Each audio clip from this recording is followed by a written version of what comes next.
नमस्कार दोस्तों, आप देख रहे हैं अपने क्लास यूट्यूब चैनल। तो आज की इस वीडियो में हम बात करेंगे एक बहुत ही खतरनाक और जो है लेकिन खतरनाक लेकिन इलाज से ठीक होने वाली बीमारी के बारे में, जिसका नाम है टीबी यानी कि ट्यूबरोक्लाइसिस। टीबी क्या है? सबसे पहले हम लोग जानेंगे इस वीडियो में हम लोग क्या-क्या जानेंगे इनके बारे में पहले हम लोग बात कर लेते हैं कि टीबी क्या है? टीबी कैसे फैलता है?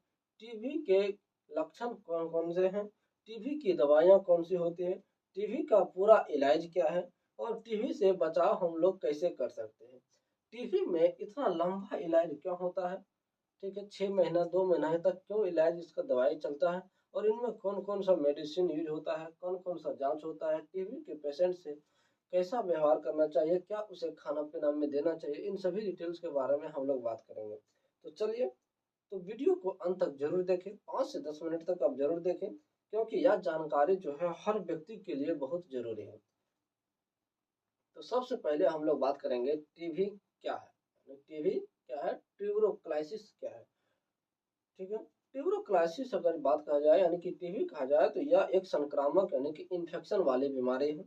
यह बीमारी जो है माइकोबैक्टीरियम ट्यूबरोक्लाइसिस नाम के बैक्टीरिया से होती है। माइकोबैक्टीरियम ट्यूबरोक्लाइसिस नाम के बैक्टीरिया से होती है टीबी, ठीक है? यह किस-किस अंग को जो है प्रभावित करता है, अब इनके बारे में हम लोग जानते हैं। तो सबसे पहला जो है वो ब्रेन को जो है प्रभावित करेगा, लेकिन कभी-कभी जो है यह बीमारी शरीर के अन्य भागों में भी, अन्य अंगों में भी हो सकता है। जैसे कि अगर हम लोग बात करें दिमाग यानी कि ब्रेन, किडनी यानी कि वृक्क, स्पाइन यानी कि रीढ़, लिम्फेन नोड्स, इन सभी में जो भी है आपको टीबी का संभावना हो सकता है, टीबी होने की संभावना हो सकता है। अब बात करते हैं टीबी कैसे फैलता है। जी हाँ, अब बात करते हैं हम लोग टीबी कैसे फैलता है। तो टीबी जो है एक हवा से फैलने वाली बीमारी है। टीबी जो है एक हवा से फैलने वाली बीमारी है। जब टीबी का मरीज खांसता है, छींकता है या फिर बोलता है, जब कोई भी टीबी का मरीज है वो खांसता है, छींकता है या फिर जोर से बोलता है तो टीबी फैल सकता है। तो उसके मुंह से जो है टीबी बैक्टीरिया हवा में फैल जाते हैं। यदि कोई स्वस्थ व्यक्ति उस हवा को सांस के साथ अंदर ले लेता है तो उसे भी टीबी हो सकता है। अगर आप वहाँ पे स्वस्थ आदमी हैं और टीबी वाले पेशेंट के पास आप गए हैं और उनकी जो अगर वो खांसा या बोला या फिर वो छींकता है, तो अगर उससे भी आपको जो है टीबी हो सकता है। ये यानी कि कहा जाता है कि कोरोना की तरह बीमारी है। कोरोना जिस प्रकार से खांसने, छींकने या बोलने से फैलता था, एक दूसरे से मिलने से फैलता था, उस प्रकार से ये भी हवा वाला जो है संक्रामक है, ठीक है? तो टीबी के अब कौन-कौन से लक्षण हैं, इनके बारे में हम लोग जानेंगे। तो टीबी के जो है प्रमुख लक्षण होते हैं। सबसे पहला लक्षण क्या होता है? 2 हफ्ते से 2 हफ्ता से ज़्यादा अगर खाँसी रहना, 2 हफ्ते से ज़्यादा अगर खाँसी है, तो भी आपको टीबी का शिकार हो सकता है। यानी खाँसी में खून आना,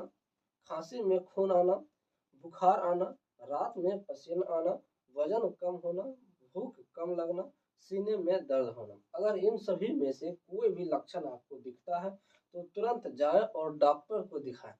अपने प्राथमिक उपचार में जाएँ, सदर अस्पताल में जाएँ, जहाँ भी हो सके या प्राइवेट अस्पताल है, तो प्राइवेट अस्पताल में जाके ये सभी लक्षण अगर इस कोई भी लक्षण इनमें से दिखता है, तो एक बार ज़रूर जाके अपने डॉक्टर से मिलिए, ठीक है?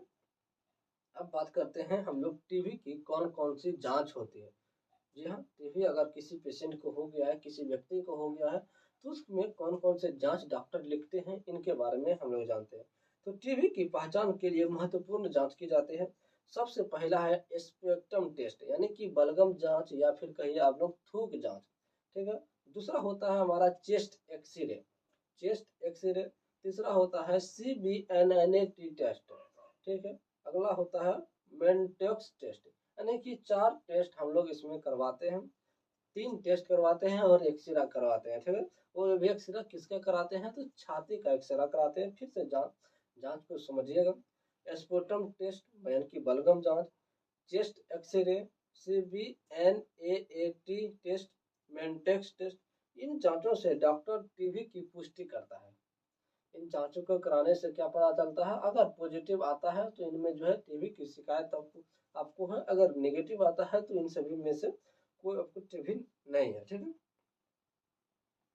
अब बात करते हैं टीबी की कौन कौन से प्रमुख दवाइयां हैं इनके बारे में, जो कि टीबी का इलाज जो है सरकार फ्री में भी उपलब्ध कराता है अपने सरदार हॉस्पिटल में, यानी कि सरकारी अस्पताल जितना भी है उसमें जो है सरकार फ्री में इलाज उपलब्ध करा रहा है। तो टीबी के मुख्य दवाइयां सबसे पहले हम लोग जानते हैं।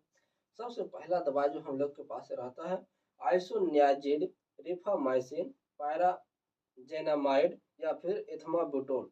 ये 4 दवाएं जो है टीबी पेशेंट को हर वक्त यूज किया जाता है। इन 4 दवाइयों को मिलाकर ही एंटी टीबी ड्रग्स कहा जाता है। इन्हीं 4 दवाओं को मिलाकर जो है एंटी टीबी ड्रग्स कहते हैं।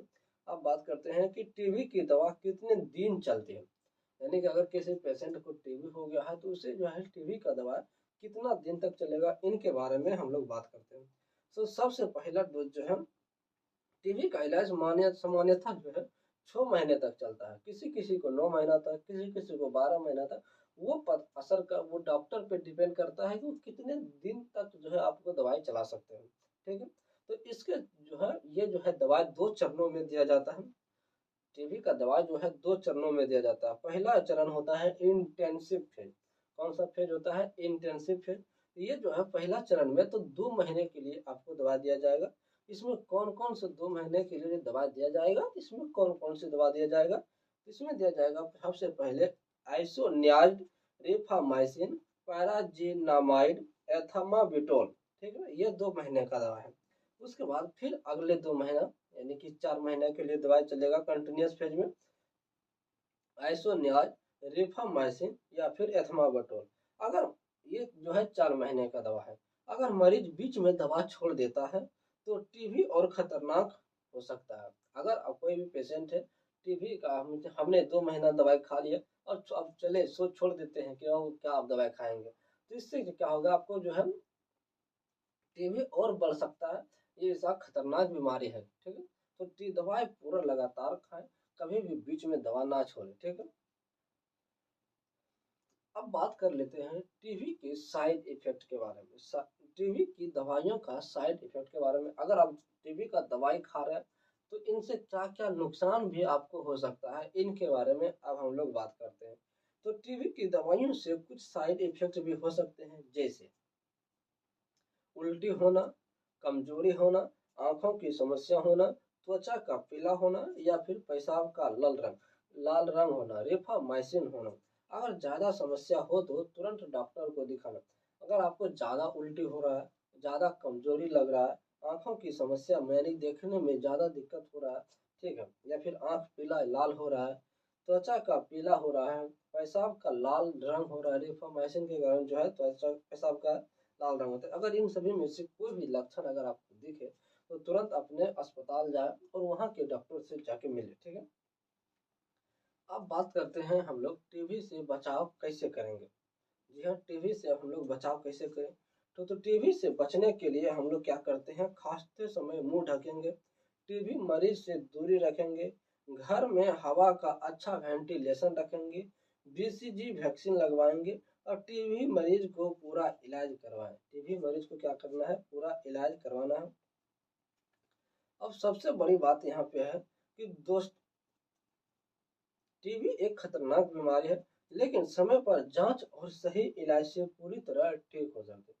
अगर आप उसका सही समय पर सही इलाज करवा लिए तो टीबी कोई बड़ा बीमारी नहीं है। ठीक है, और ये जो है आसानी से ठीक भी हो जाती है। इसीलिए अगर किसी को 2 हफ्ते से ज्यादा खांसी हो तो तुरंत टीबी जांच जरूर करवाएं। ठीक है, अगर आपको यह वीडियो पसंद आया है तो वीडियो को लाइक करें, शेयर करें और चैनल अपने क्लास को सब्सक्राइब जरूर करें, ताकि आपको ऐसे ही मेडिकल और हेल्थ से जुड़ी जानकारी मिलती रहे। धन्यवाद। आप कमेंट में जरूर बताइएगा कि आपको ये वीडियो हमारा कैसा लगा।